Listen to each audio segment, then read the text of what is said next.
Welcome to the Deep Dive. Today, we're jumping into a story most of us know, The Emperor's New Clothes, Right. but we're looking at it less as just a children's tale and more as, well, a powerful idiom.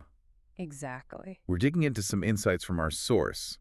Excerpts from The Emperor's New Clothes, a collective illusion. Hmm. And our mission, really, is to unpack this fascinating side of human behavior, maybe catch on some logical fallacies, too, that crop up in groups. It really is amazing how such a, seemingly simple story shines a light on these complex group dynamics. Right. It helps us understand why groups sometimes just go along with things they maybe don't really believe, or things that are, frankly, just not there. Like invisible clothes? Precisely. It's a perfect way to look at what our source calls collective illusions. Okay, so let's unpack that phrase. Hmm. The source points out that the idiom, the emperor's new clothes, means something like something is widely seen as true or praised anyway.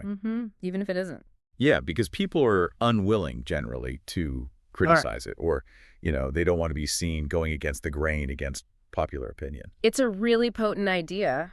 Taps right into social pressure, doesn't it? And you mentioned fallacies. It's a bit like an appeal to popularity almost. Everyone else thinks it's great, so. So it must be, or at least I have to act like it is. Right. And what's really interesting, I think, is how the story gets explained.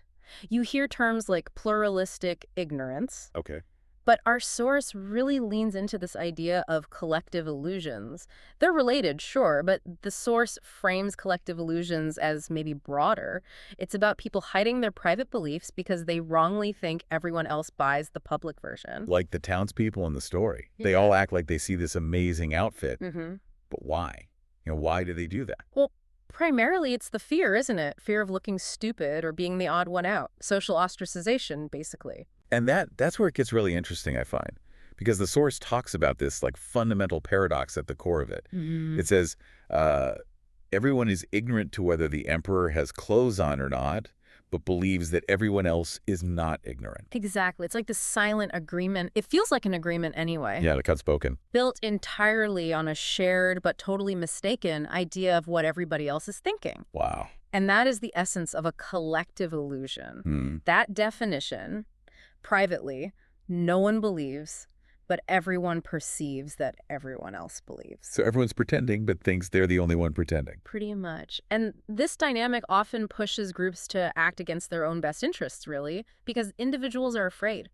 Afraid of the social fallout or maybe professional consequences if they dare to speak up. Can you give an example? Like, where might we see this play out? Oh, sure.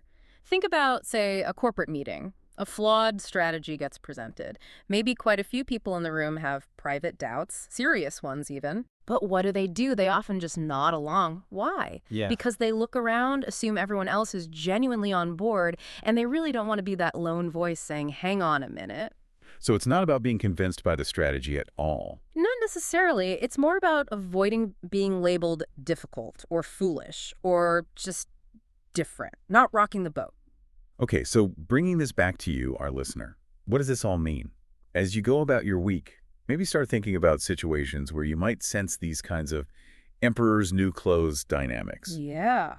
Where do you notice something getting accepted or praised? Maybe not out of real belief, but more out of a reluctance to be the one to question it, to go against that popular view. It really makes you wonder, doesn't it? How often might we be caught up in these collective illusions ourselves, maybe without even fully clocking it?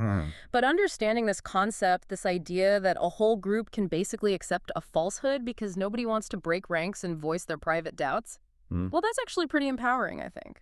Because it gives you a tool, doesn't it? Yeah. A way to critically look at social pressures around you, to question the assumptions, maybe in your workplace, maybe in your social circles, and perhaps it gives you a bit more courage to say what you actually see. Even if you feel like you might be the only one at first. Especially then.